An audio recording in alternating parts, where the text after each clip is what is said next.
lá. Bom, boa tarde, povaria. Satisfação estar fazendo essa conversa aqui com o Coletivo Vianinha. Eu sou o Sandro Barbosa de Oliveira, sou cientista social, professor e educador popular.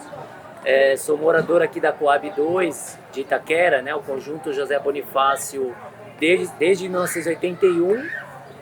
Vim para cá com 2 anos de idade, né? Filho de uma trabalhadora doméstica e de um operário, né? Meu pai sempre trabalhou em Santo André, a gente morava lá antes. Então ele se inscreveu no cadastro da Coab na época. Então quando saiu o apartamento, viemos morar aqui, né, em 1981. E é muito curioso, porque são muitas histórias, né, para chegar até aqui, né? E uma delas é que quando nós viemos para cá, haviam apenas as habitações, né, os apartamentos, algumas casas sendo concluídas, mas ainda as ruas não haviam sido asfaltadas completamente. Não havia nenhum equipamento comercial aqui na Coab, como esse aqui, né, que dá o nome da ocupação Coragem. Foram os equipamentos comerciais planejados aí pela instituição Coab. Enfim, o leite era vendido numa perua, né? A gente não tinha padaria aqui, né? Passavam com uma Kombi, né, vendendo pão e leite na porta dos edifícios, enfim. Então tem muitas histórias, né, pra gente chegar até aqui, né? Então a minha relação com a Coab 2 é isso, né? Me considero cria aqui da Coab, apesar de ter nascido em Santo André, no ABC Paulista, mas eu fui criado aqui, né? Cria da Zona Leste, da Coab 2, e cresci nesse território, né? Então tudo que eu pude construir, tudo que eu conquistei também, né? E tudo que eu pude aprender na vida, muita coisa passa por aqui, por esse território, né? Tanto em termos culturais, como em termos educacionais. Estudei aqui na escola professor indiano até o 1º ano do ensino médio, né? Enfim, sempre estudei em escola pública, mas 2 anos de ensino médio eu fiz um colégio particular em Itaquera, né? O Liceu Camilo Castelo Branco, ensino médio técnico. E é isso, né? Então, acho que estamos aqui para conversar. Acho que em relação ao Conjunto José Bonifácio é isso, né? É um projeto que foi criado pelo Banco Nacional de Habitação. O Banco Nacional de Habitação, ele foi um programa criado na ditadura militar, né, pelo governo militar. BNH, a gente brinca, né, que a gente é meio que filho do BNH, né, mas o filho rebelde do BNH, né? E de qualquer forma, é construída a Coab numa lógica, né, de você construir a moradia em bairros dormitórios, né? Quer dizer, o trabalhador, o operário, né, que trabalha nas fábricas, o trabalhador assalariado, passa a morar nessas habitações, mas é uma habitação que não tinha cidade, né? É isso, não tinha posto de saúde, não tinha escola, levou um tempo para esses equipamentos serem construídos, e sempre longe do centro da cidade, onde a terra e a renda da terra era mais barata, né? Então, por ser mais barato, foi onde a Coab adquiriu esses terrenos, grandes porções de terreno, que eram fazendas. Então, aqui mesmo era uma grande fazenda, a Fazenda Morgante, aqui na Coab 2, né? Então você tem o rio Jacu, né? Jacu Pêssego, plantações de pêssego também. Você tem uma colônia japonesa muito forte aqui próxima também, na região de Itaquera, no Parque do Carmo. Mas era isso, eram grandes fazendas, foram adquiridas pela instituição Coab. E é interessante também destacar historicamente que o BNH e esse programa dos militares, o BNH ele foi criado em 1964, 1º ano da ditadura militar, mas passa a ter mais recursos em 1966, porque passa a usar o FGTS, né? O fundo, né, do trabalhador, né? O Fundo de Garantia do Trabalhador, né? Que tempo de serviço do trabalhador. Então, em partes, o Fundo do Trabalhador financia o projeto da Coab, mas também os militares conseguiram recursos de uma instituição estadunidense chamada Aliança para o Progresso, que financiou a ditadura militar no Brasil. Por qual motivo, né?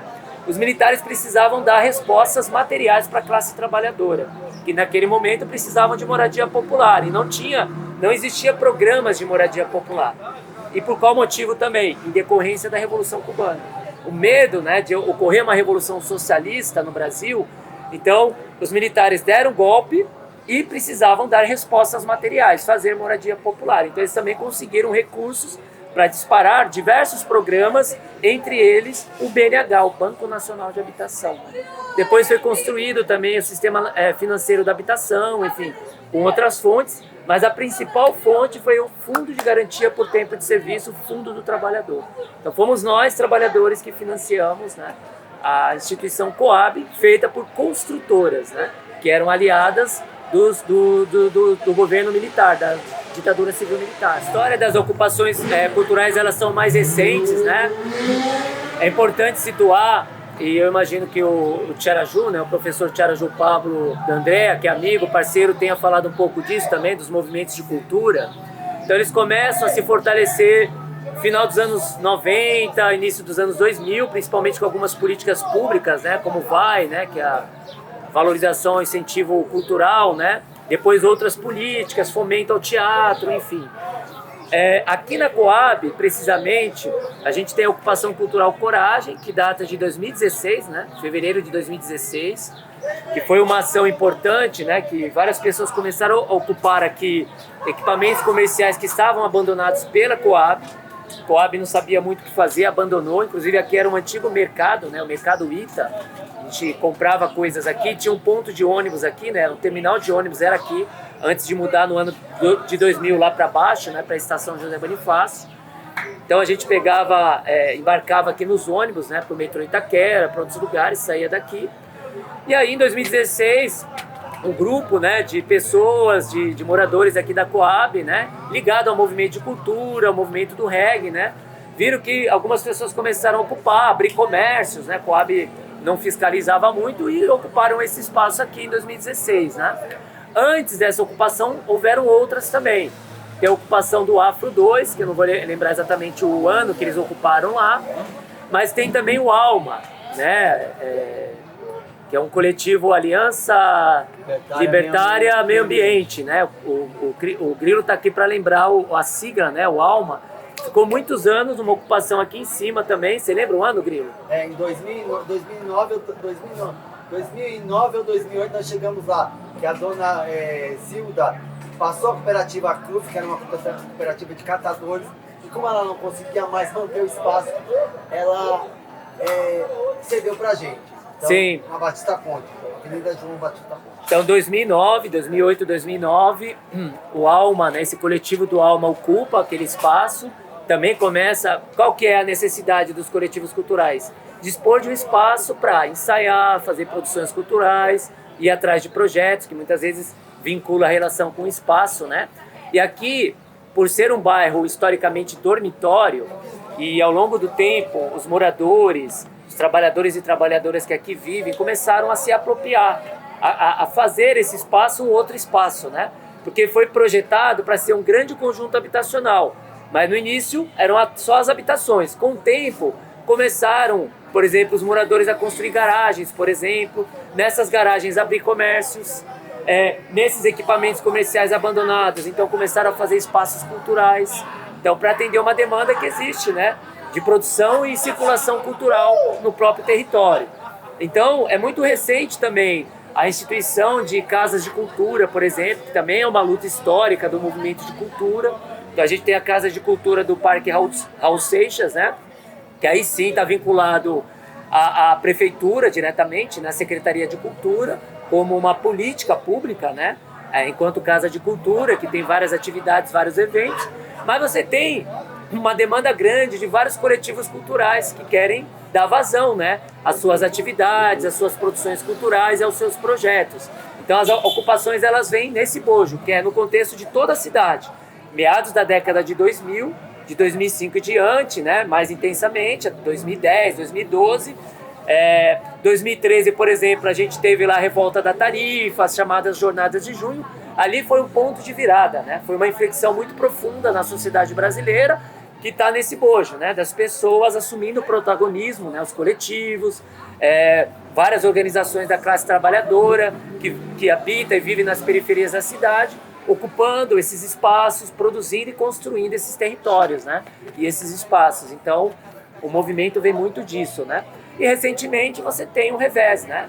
De quando se assume governos mais vinculados a uma pauta de uma direita, de uma extrema direita, de combater esse tipo de movimento, né? De não dialogar, de não abrir espaço para essas construções e, nesse caso, também de reintegrar, né? Ocupações que foram historicamente muito importantes, como a UALMA e o Afro 2, sofreram reintegrações de posse. Por qual motivo, né? Pelo motivo de que a Coab, que é a instituição que mantém esses espaços, é responsável por esses espaços, e ela tem um estatuto social que vincula, né, que a Coab teria que também ter projetos sociais, que é algo que ela não faz. Isso está no estatuto da Coab, né, da instituição Coab. Ela queria entregar esses equipamentos para as construtoras, que ela queria fazer caixa. Isso é fala do presidente da Coab. O presidente Alex falou isso em reuniões públicas, em audiências públicas. Que o objetivo maior da Coab era fazer caixa, vender esses terrenos para fazer caixa. Logo, você não está dialogando, né, com os agentes do território, você está dialogando com o grande capital, com as grandes construtoras. Quer dizer, a prefeitura dialoga diretamente com as grandes construtoras e não com os movimentos de cultura, com o movimento da classe trabalhadora, né? Então esse é um dado importante. Eu falo isso que nós fizemos reuniões com o Alex, inclusive no Ministério Público, para defender a Ocupação Coragem, como eu comentei com vocês, o GT jurídico que a gente criou e eu participei. Então tivemos algumas reuniões com o Ministério Público para conseguir barrar esse ímpeto da Coab, né, de fazer, tirar, né, a Ocupação Coragem daqui desse espaço. E felizmente, mais recentemente, a Ocupação Coragem conseguiu a concessão depois de muita luta, né, de mobilização política, dessa frente jurídica também que resultou, né, deu um resultado positivo, né. Me parece que é algo que as outras ocupações não conseguiram fazer. Então você tem que ter a frente política, mas tem que ter a frente jurídica também, né. Então isso é sempre importante, porque essas autoridades, né, os representantes aí da prefeitura, do poder público, às vezes só entendem a linguagem jurídica, né? Um advogado que acompanhou a gente aqui na Ocupação Coragem, que é o Bruno, né? Então o Bruno acompanhou até o final esse processo, enfim, foi muito importante e conseguimos fazer essas reuniões, né? No Ministério Público, o Ministério Público chamar a Coab para conversar com a gente. Aí a Michelle mostrou, né, o histórico da ocupação, que era um espaço abandonado, as benfeitorias que foram feitas pela ocupação, deu vida para o lugar. Que é isso, né? Quando você ocupa um espaço, você dá vida, né? As pessoas passam a frequentar, passam a se apropriar da cultura que está sendo produzida ali, circula ali, as várias apresentações musicais, apresentações teatrais que ocorrem aqui no espaço, exposições de grafite, de arte urbana, né? De fotografias, quer dizer, uma série de exposições que passam aqui pelo espaço que são muito importantes, que a população tem acesso, né?